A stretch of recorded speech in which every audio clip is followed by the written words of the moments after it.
It was just an ordinary day at the hotel, or at least that's how it started. My name's Isabella, and I manage the place, which means I'm always on my toes. The check-ins and check-outs never end, and neither do the complaints. You'd think I'd get used to it by now. I was at the front desk when this guy came striding over with an annoyed look. He was the picture of sophistication. Fancy suit, slicked back hair, and a scowl that could cut glass. Without a word, he slapped his phone on the counter and glared at me as if I'd personally wronged him. The state of my room is unacceptable. Who's responsible for this? He snapped, his voice like ice. I took a deep breath, putting on my best customer service smile. I'm really sorry about that, sir. I'm Isabella, the manager. Let me fix this for you right away. He didn't relax one bit, still eyeing me with suspicion. I hope so.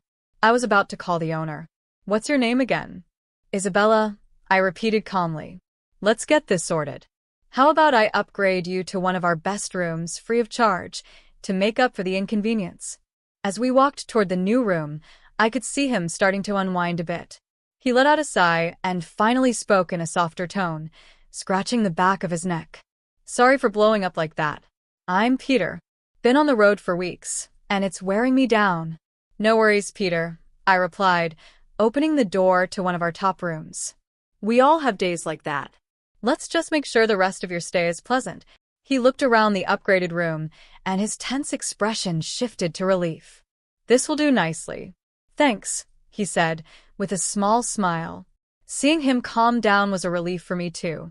As I finished the paperwork, we started chatting. Peter turned out to be a cryptocurrency investor, traveling the world to enjoy the rewards of his hard work. But he admitted, it's not as glamorous as it sounds. I nodded, handing him his new room key. I can imagine. But hey, at least you get to meet new people all the time, right?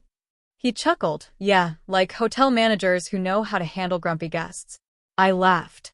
It's part of the charm of the job. Just before heading to his room, he paused. Hey, Isabella, would you like to grab dinner later? I owe you for putting up with my attitude. The invitation caught me off guard, but he seemed sincere, and I found myself smiling. Sure, Peter. That sounds nice. And so, that's how I ended up having dinner with a hotel guest. We talked about everything from the ups and downs of cryptocurrency to our favorite pizza toppings. He was easygoing, laughed a lot, and surprisingly, he didn't seem to mind the everyday chaos that came with my job. After that unexpected dinner, I found myself sharing a bit about my hectic day with Peter. Surprisingly, that one dinner turned into many more moments together. It wasn't like some cheesy romance. It felt genuine and real. After my shifts at the hotel, we'd sometimes grab a late-night snack or just wander around, talking until the early hours. One evening, we ended up in this small dive bar. It was the kind of place where everyone seemed to know each other, and the cold beer was always flowing. We tucked ourselves into a corner booth, and the noise around us faded into a quiet hum. Peter sat there, peeling the label off his beer bottle, a habit of his whenever something was on his mind. You know, Isabella, he started, looking down at the bottle. I've traveled a lot, seen a lot of places.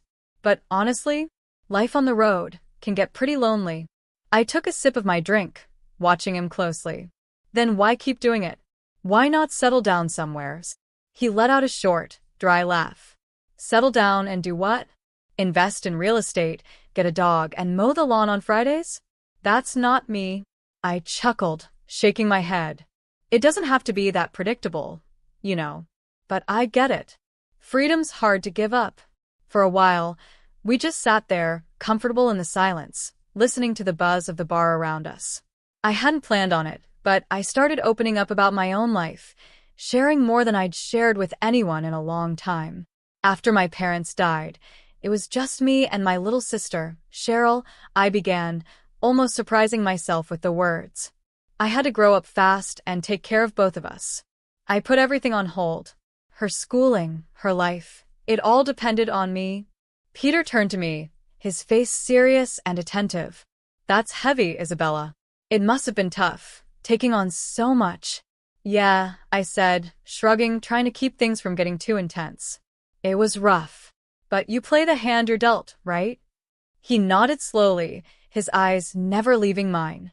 You've done well for yourself, though, he said, a hint of admiration in his voice. Managing a whole hotel, paying the bills, making sure Cheryl had a pretty normal life. That's impressive. I laughed, genuinely this time. I guess. Just doing what I had to. Peter leaned in a little closer, his gaze steady and sincere. You're remarkable, you know that? Stop it, I replied playfully, swatting his arm, though his words warmed me in a way I hadn't expected. For the first time in a long time, I felt truly seen. To lighten the moment, I turned the conversation back to him. So, what about you? Ever think about having a family? Peter shifted in his seat, looking a bit uncomfortable. Family. That's complicated. Let's just say my parents and I don't see eye to eye. They have their empire, and I have my life on the road. I raised an eyebrow. An empire, huh? I nudged him playfully. An empire, huh? Sounds fancy. He gave a small smile, shaking his head. Not as fancy as it sounds. It's more like a lot of expectations and feeling tied down. We ended up talking for hours that night. Opening up seemed to break down walls between us, and for the first time, I felt like I was getting to know the real Peter. Before I knew it, the bartender was stacking chairs, a not-so-subtle hint that it was time to go. Things with Peter were going well, but he always kept a little distance when serious topics came up, like where our relationship was heading. Then one evening, everything shifted. I had invited him over for dinner at my apartment. It was his first time seeing where I lived, other than just picking me up for dates. As he walked around, he looked at everything with genuine curiosity. This is nice, really nice, Isabella, he said, sounding almost surprised. I laughed, spreading my arms. What did you think? That I lived in a shack or something? He chuckled. I don't know. I guess I hadn't really thought about it. My parents left us in a decent spot when they passed away. We sold their house, and I bought this apartment for Cheryl and me. I made the first payment, and now it's all ours. Peter nodded, clearly impressed. You've done really well for yourself. I mean, really well. The evening went on, and after dinner, we settled on the couch, sharing a bottle of wine. That's when he dropped the bombshell. Isabella, I've been doing a lot of thinking about us. My heart started to race. I looked at him, raising an eyebrow. Oh yeah? And what have you been thinking? He took my hand, his eyes meeting mine with a look I hadn't seen before. I love you, Isabella. I know I said I wasn't looking to settle down, but with you it's different. I can't imagine being anywhere else but here, with you. His words hit me like a wave. Just a few weeks ago, he was all about freedom and not being tied down, and now this? But as I looked into his eyes, I could see he was serious. Are you sure, Peter? This isn't just the moment talking, is it? He shook his head, squeezing my hand. I've never been more serious about anything, Isabella. Will you marry me? The question hung in the air, heavy with meaning. My mind raced, but my heart had already decided. Before I could think twice, I found myself saying yes. Yes, I'll marry you. And just like that, we were engaged. A couple of weeks later, he surprised me with a beautiful ring. Simple but elegant. It felt surreal, like I was stepping into a dream I didn't want to wake up from. Peter dove into wedding planning almost immediately. You deserve something amazing, Isabella. Let's have a wedding no one will ever forget, he said one evening as we went over budgets and venue options. When he brought up the financial plan, though, I felt a bit uneasy. I've got all the contacts, Peter said confidently. I'll handle the arrangements. You just provide the funds, say, $60,000, and I'll make sure our honeymoon is at the most luxurious hotel in the world. After that, we can get a house together. Hearing the amount made me pause. It was a lot, almost everything I had. But seeing the excitement on his face made me push aside my hesitation. He looked so thrilled, so certain. Okay, if you think that's best. I trust you, Peter, I replied, and then transferred the money to his account, letting him take the reins on planning. Watching him dive into the wedding arrangements made my heart swell. Here was a man who had appeared in my life out of nowhere, but now felt like he had always been meant to be here. Every night, I went to bed with a smile, feeling lucky and grateful for how perfectly everything was falling into place. As the wedding plans moved forward, I felt it was time for Peter to meet my sister, Cheryl. She was the only family I had left, and her opinion mattered, even though she could be a bit too blunt sometimes. We decided to meet up at the local diner where Cheryl worked as a waitress. As soon as we walked in, the bell above the door jingled, and Cheryl spotted us right away. Her face lit up, and she waved us over. "Hey, sis," she called out with a big grin. Her gaze shifted to Peter, her eyes twinkling with mischief. "And you must be the famous fiancé I've heard all about." Peter smiled, that charming smile of his, and extended his hand to her. "And you must be the beautiful sister I've heard so much about. You two could be twins." I rolled my eyes, feeling both proud and slightly embarrassed. All right, cut the charm, mister." Cheryl laughed, leaning in with a playful look. "So, Peter, are you as rich as they say?" I felt my cheeks heat up. "Cheryl," I hissed, mortified by her directness. She always knew just how to push my buttons.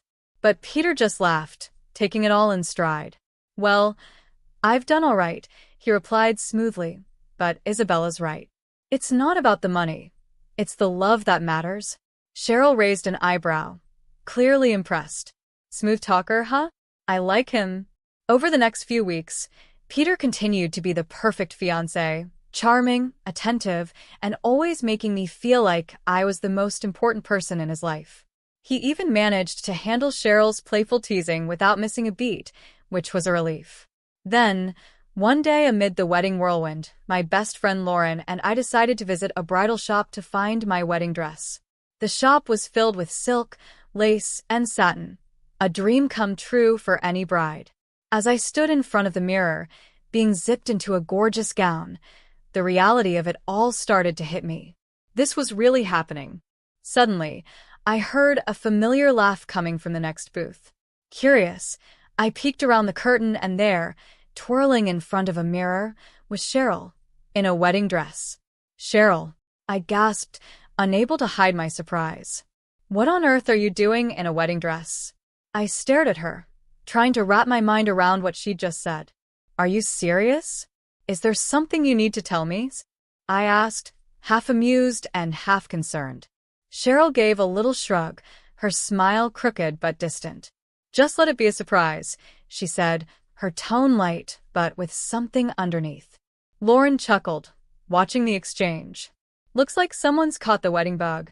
We all laughed it off, thinking Cheryl was just being her usual, playful self. I turned back to my reflection, adjusting the dress and refocusing on my own big day.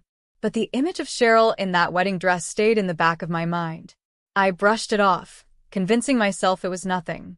That day started like any other until it suddenly took a turn. After breakfast, Peter left in a hurry, mumbling something about an important meeting he couldn't miss. In his rush, he left his phone on the coffee table.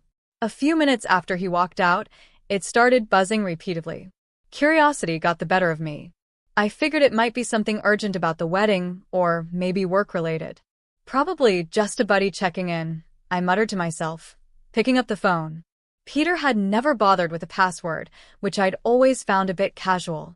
In hindsight, maybe that was my first clue. When the screen lit up, I saw a flood of messages, all from one contact, Cheryl. My heart skipped a beat. Why is he texting Cheryl so much? I thought, telling myself not to jump to conclusions. But the feeling gnawed at me, and I opened the messages. The first one hit me like a punch. "I can't wait to be with you forever," Cheryl had written. "Forget Isabella. It's you I want standing beside me." My heart started to race as I read Peter's reply. "Soon, love. We just need to play along a little longer." She's so clueless, it's almost funny. I scrolled down, each message cutting deeper than the last. They were talking about the wedding, about me, about how they planned to use my money to start their life together once I was out of the picture. And then, the final blow. Cheryl was pregnant, with Peter's baby. The room spun, and I felt a wave of nausea. My baby sister, the one I had practically raised and supported, was betraying me in the worst way possible. And Peter, the man who had promised to love and protect me, was orchestrating this entire betrayal. An hour later, Peter came back, looking flustered. "Hey, babe, did you see my phone?" he asked, leaning down to kiss my cheek like everything was perfectly normal. I forced a fake smile, the same one I'd used countless times at the hotel to hide frustration. You left it here, I said sweetly, handing it to him. You must be slipping, leaving your lifeline behind. He took it, scrolling through his messages, probably checking if he'd missed anything critical. But I could see the faint look of relief on his face, thinking he'd dodged a bullet. Little did he know I had seen everything, and my mind was already racing, planning how to confront both of them. I watched him closely, trying to read any hint that he might suspect I knew the truth. But Peter was utterly clueless, wrapped up in his own lies. He laughed at something on his phone screen, and I felt my fists clench. Go ahead, laugh it up, Peter. Enjoy this moment while you still can. Later that night, as we lay in bed, he was all smiles, talking about our future together. It's going to be perfect, Isabella. This wedding, our life, you'll see. I turned to him, my heart torn between love and betrayal. I'm sure it will be, I murmured, letting him pull me close. Absolutely perfect. He drifted off to sleep, but I lay awake, staring at the ceiling, my mind racing with plans. I wasn't about to be the victim in this twisted game. If they wanted a show, I'd give them one they'd never forget. But first, I had to keep up the act of the loving fiancé just a little longer. Finally, the wedding day arrived, and with it, the stage for the performance of a lifetime. The grand hall was filled with flowers, and the guests were seated, whispering excitedly, completely unaware of the drama about to unfold. As we stood at the altar, just as we were about to exchange vows, the doors at the back of the hall burst open. Cheryl, wearing a wedding dress of her own, stormed down the aisle like she owned the place. The crowd gasped, turning to watch her as she marched right up to us, shoving me aside with a theatrical flair. I'm the one who deserves to be here, not you, Isabella, she announced loudly, her voice ringing through the hall. I'm having his baby. She turned to Peter. Tell her, tell everyone. Peter let go of my hand and laughed, a harsh, ugly sound that echoed through the room. Thanks, Isabella, for setting up this amazing wedding. It's perfect for me and your sister. The guests gasped, their faces frozen in shock. Peter continued, looking pleased with himself. Why don't you take a seat, Isabella? Enjoy the show as a guest. His words were meant to break me, but I just smiled calmly, stepping back with grace. Of course, I said, my voice steady. I wouldn't miss it for the world. Their smug smiles faded, confusion flickering in their eyes as I walked away, depriving them of the scene they'd expected. I sat down, crossed my legs, and watched the mess unfold before me, like a spectator in my own life. As Peter and Cheryl turned to face the priest and prepared to exchange their vows, another interruption stopped everything. A woman, clearly older and filled with fury, stormed down the aisle. Peter, she shouted, her voice slicing through the silence, and I saw Peter's face go pale. The entire room went dead quiet as the woman reached the altar, her face twisted in anger. I'm his wife, she declared, her voice shaking with rage. And the mother of his child, which he conveniently forgot, along with the vows he made to me. Cheryl's face drained of color, her legs seeming to buckle beneath her. She looked from Peter to the woman, then back at me, silently pleading for help, but there was nothing left to say. I simply leaned back, watching the chaos play out, feeling strangely free as my life unraveled, piece by piece, right in front of me. I stood up, my voice calm and steady, cutting through the noise. I have a little surprise for everyone too, I said, each word sharp and deliberate. Peter isn't just a cheater, he's broke. A private investigator confirmed that he's drowning in debt. His investments failed, and, worst of all, he's been stealing from his own family. The room erupted in shocked whispers, filling the air with the thrill of scandal. Peter's wife, now furious beyond words, turned her gaze to Cheryl. And you, she shouted, advancing toward my sister. How dare you? Cheryl stumbled back, tears streaming down her face as the full weight of her betrayal sank in. I watched, feeling a strange mix of satisfaction and sadness. After weeks of pain and careful planning, Seeing everything unravel felt like justice, though it left a hollow ache inside. Peter's wife continued, her voice harsh and unrelenting. He's left us with nothing, and you think he's going to build a life with you? Wake up, girl. Cheryl sobbed, her dream wedding unraveling into a nightmare. Peter tried to say something, desperate to salvage the situation, but his wife slapped him across the face, the sharp crack echoing through the hall and leaving everyone in stunned silence. As people were just beginning to absorb the chaos, the doors burst open again. This time, it was Peter's parents. They stepped inside, their faces filled with disbelief and disappointment. His father, a stern man in a well-tailored suit, scanned the room, his gaze finally landing on Peter. "I am utterly ashamed of you, Peter," his father's voice boomed, silencing the crowd. His gaze was hard and unyielding, as if he could force regret upon his son with a single look. His mother, a frail woman clutching a handkerchief, had tears streaming down her face. "My son, how could you?" she sobbed. "This is not how we raised you. Deceiving these women is unforgivable." Peter stood there, his usual charm crumbling under the weight of his family's public scorn. He opened his mouth to speak, maybe to explain, but his father cut him off coldly. "You are no longer part of this family's legacy. Consider yourself without an inheritance." The crowd erupted again, guests pulling out their phones, eager to capture the dramatic downfall of what had once been planned as my perfect wedding. In the weeks that followed, I took Peter to court. I sued him to recover the $60,000 he had conned out of me. I had foolishly handed over the money for the wedding, trusting Peter completely. But with clear evidence in hand, the judge ruled in my favor, ordering Peter to repay every single penny.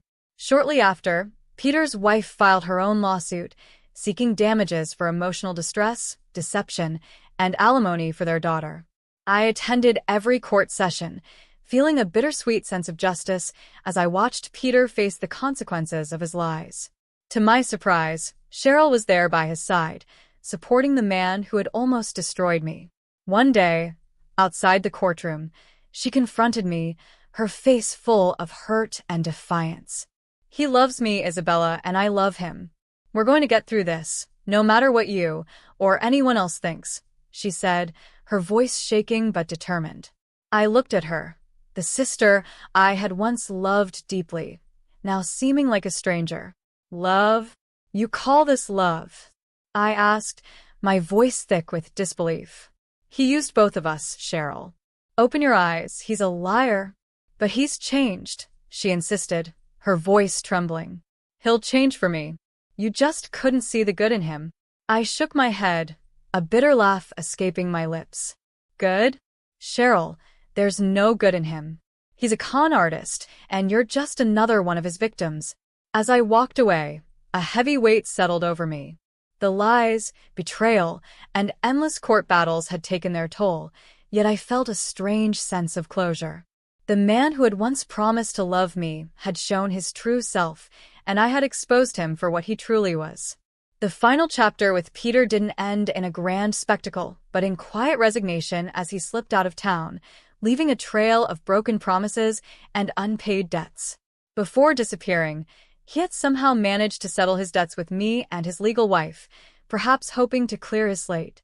But he left the biggest mess behind with Cheryl, my sister, who was now alone and pregnant. A few weeks after Peter vanished, Cheryl showed up at my apartment. It was the first time I'd seen her since the courthouse drama. She stood there, a shadow of her former confident self, her eyes downcast. "Isabella, I need help," she said, her voice barely above a whisper. "He left me, and I'm going to have his baby. I have nothing." The old me, the one who had raised her, might have opened the door and welcomed her back without a second thought. But too much had happened, too much hurt to easily forget. "You have the apartment," I said quietly, my voice firm but not unkind. "And you'll have the baby. That's a start. You're not on the streets, Cheryl. You're not helpless." "But I don't have any money, Isabella. The bills, the baby. I need help," she pleaded, desperation filling her eyes. I shook my head, the decision solid in my heart, even as it hurt to see her like this. You made your choice, Cheryl. Now you have to make another. You can figure this out. She stared at me, realization dawning in her eyes, and I closed the door. I knew it was time for her to find her own strength, just as I had. I had to be strong when Mom and Dad died, I said, my voice steady, and I had to be strong when you betrayed me. Cheryl broke down, covering her face with her hands, her body trembling. I never meant to hurt you. I thought I was in love. I really did. Love doesn't make you betray your family, I replied, my words firm. Love doesn't make you stand by while I was humiliated. If you loved me, you would have stayed away from him, or told me the truth before everything fell apart. Cheryl looked up, desperation filling her eyes. So, that's it? You're just going to turn me away? Yes, I answered, my voice unwavering. You're going to walk away from here and take care of your child, just like I took care of you. I turned, walked back into my apartment, and closed the door, shutting out her cries with a final, echoing slam. It was the hardest thing I had ever done, but I knew it was necessary. After that day, life gradually returned to a quiet, peaceful normal that I hadn't realized I missed. I threw myself back into work, picked up old hobbies I had neglected, and slowly rebuilt the independence that had always been a part of who I was. As for Cheryl, I heard through family friends that she had her baby, a little girl. They said she was managing getting by on her own. I sincerely hoped she would find her way, that she would grow strong as a mother in the way she hadn't as a sister.